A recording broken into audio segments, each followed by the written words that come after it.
ஸ்தோத்திரம். கர்த்தருடைய நாமம் மகிமைப்படுவதாக. இதுவரை என்னை நீர் நடத்தியதற்கு நான் எம்மாத்திரம், என் குடும்பம் எம்மாத்திரம். இதுவரை என்னை நீர் சுமந்ததற்கு எம்மாத்திரம், என் வாழ்க்கை எம்மாத்திரம். நான் கண்ட மேன்மைகள் எல்லாம் உம் கரத்தின் ஈவு, நான் பார்க்கும் உயர்வுகள் எல்லாம் நீரேந்தும் தயவு. நான் கண்ட மேன்மைகள் எல்லாம் உம் கரத்தின் ஈவு, நான் பார்க்கும் உயர்வுகள் எல்லாம் நீரேந்தும் தயவு. ஆமென் இயேசப்பா. எங்களை அதிகமாய் நேசிக்கிற அன்பின் பரலோக தகப்பனே, இந்த நல்ல வேலைக்காக உம்மை நன்றியோடு கூட துதிக்கிறோம், ஸ்தோத்திரிக்கிறோம் அப்பா. இதுவரை எங்களை நடத்தி வந்ததற்கு நாங்கள் எம்மாத்திரம் ஏசப்பா. எங்கள் வாழ்க்கை எம்மாத்திரம் அப்பா, எங்கள் குடும்பம் எம்மாத்திரம். ஆனால் எங்களை கிருபையாக நீர் பாதுகாத்து வழிநடத்தி வந்தீங்களே ஏசப்பா, உமக்கு நன்றி அப்பா. எங்களுக்கு என்னென்ன தேவை என்பது நாங்கள் கேட்பதற்கு முன்பாகவே அறிந்து, ஆமென் ஆண்டவர், தக்க நேரத்தில் எல்லாவற்றையும் கொடுக்கிற நல்ல தகப்பன் அல்லவோ எங்களுக்கு இருக்கீங்க இசப்பா. ஆமென் ஆண்டவர், உம்மை தெய்வமாய் கொண்டது எங்களுடைய பாக்கியம் ஆண்டவரே. உம்மை துதிக்கும்படியாக, உம்மை நம்பும்படியான நம்பிக்கை எங்களுக்கு கொடுத்தேரே, உமக்கு நன்றி அப்பா. இம்மட்டும் நடத்தினரே இசப்பா, இனிமேலும் நடத்த போற கிருபைகளுக்காய் நன்றி. உம்மை உயர்த்துகிறோம் அப்பா, எங்களை தாழ்த்தி வெறுமையாக்குறோம். இயேசுவின் நாமத்தில் பிதாவே, ஆமென். கர்த்தர் என்ற ஆலோசனைக்காக சங்கீதம் 145 அதிகாரம் அதனுடைய 19வது வசனம். சங்கீதம் 145 அதனுடைய 19வது வசனம்.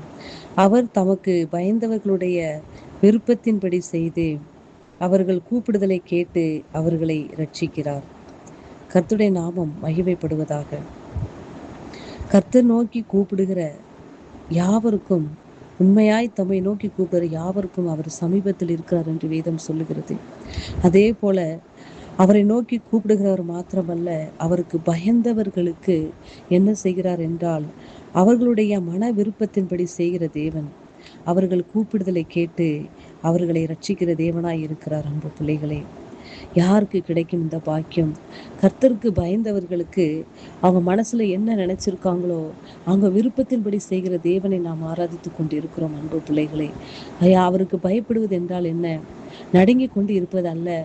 அவர் மேல் வைத்த அன்பின் நிமித்தமாக பாவங்களை வெறுப்பது, அவர் மேல் வைத்த அன்பின் நிமித்தமாக அவரை போல அன்பு செலுத்துவது, இரக்கம் காண்பிப்பது, உதவி செய்வது, மற்றவர்களுக்காக ஜெபம் பண்ணுவது.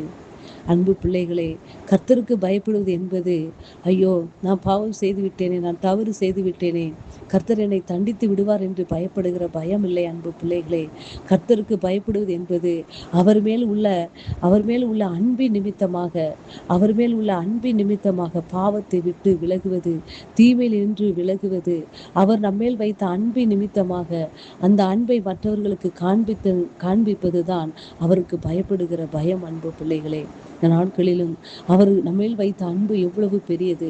அந்த அன்பின் நிமித்தமாக, அந்த அன்பு நமக்குள்ளே இருக்கும் பொழுது நாம் பாவத்தை செய்ய நம்ம என்ன செய்வோம்? அந்த இடத்தில் நாம் பயப்படுவோம். ஐயோ, என் அன்பு தேவன் என்னை நேசிக்கிறார், என் மேல் எவ்வளவு அன்பு கூர்ந்திருக்கிறார், நான் அவருக்கு விரோதமாக நான் எப்படி இந்த பாவத்தை செய்வேன்? என் மேல் வைத்திருக்கிற அந்த அன்புக்கு விரோதமாக நான் எந்தெந்த தீங்கை செய்வேன்?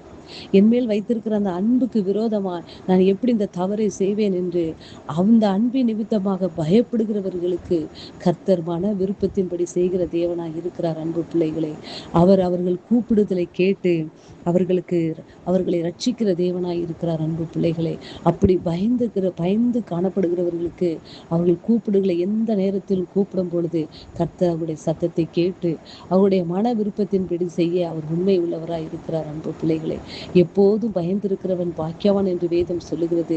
கர்த்தருக்கு பயப்படுகிற மனுஷன் பாக்கியவான்.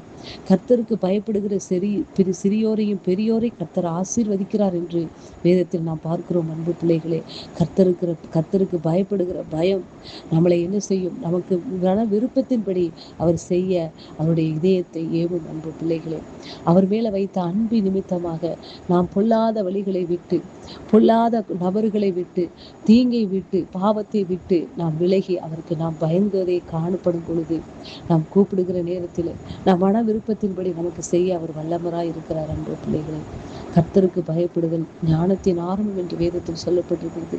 ஞானவான்கள் கர்த்தருடைய கிருபை உணர்ந்து கொள்வார்கள் என்று வேதத்தில் படிக்கிறோம். அன்பு பிள்ளைகளே, அப்ப ஞானவானாய் நடந்து கொள்வதற்கு என்ன செய்ய வேண்டும் என்றால், அவருக்கு பயந்து காணப்படும் பொழுது, எல்லா காரியங்களையும் நாம் பயந்து, அவருடைய அன்பின் நிமித்தமாக நாம் பயந்து காணப்படுவது ஞானம் நம்மிடத்தில் விளங்கும். அன்பு பிள்ளைகளே, அந்த ஞானம் நம்மிடத்தில் தங்கும். அது நமக்கு எல்லா காரியங்களுக்கும் வழிகாட்டும். அன்பு பிள்ளைகளே, கர்த்தருக்கு பயப்படுகிறவனுக்கு அவர் மன விருப்பத்தின்படி செய்கிற நல்ல தேவன் நமக்கு இருக்கிறார். ஆகபடினாலே அவர் நம்மேல் வைத்த அன்பின் நிமித்தமாக தீமையை விட்டு விலகுவோம், பாவத்தை விட்டு விலகுவோம், பொல்லாப்பை விட்டு விலகுவோம். அவரை போல அன்பு செலுத்துவோம், அவரை போல மனதுருக்கம் கொள்ளுவோம், அவரை போல இரக்கம் கொள்ளுவோம், அவரை போல உதவி செய்வோம். அவர் நன்மை செய்கிறாரே சுற்றி திரிந்தார் என்று வேதத்தில் பார்க்கிறோம். அப்படி போல நன்மை செய்கிறவர்களாய் அவரே போல அவருடைய சுபாவங்கள் நம்மிடத்தில் காணப்படட்டும். அப்படி பயப்படுபவர்களுக்கு அவர் மன விருப்பத்தின்படி செய்வார். அன்பு பிள்ளைகளே, அவர் கூப்பிடுதலை கேட்டு அவர்களை ரட்சிக்கிற தேவனாய் இருக்கிறார். வார்த்தை நிமித்தமாக கர்த்தர் உங்களை ஆசீர்வதிப்பாராக. ஆமென்.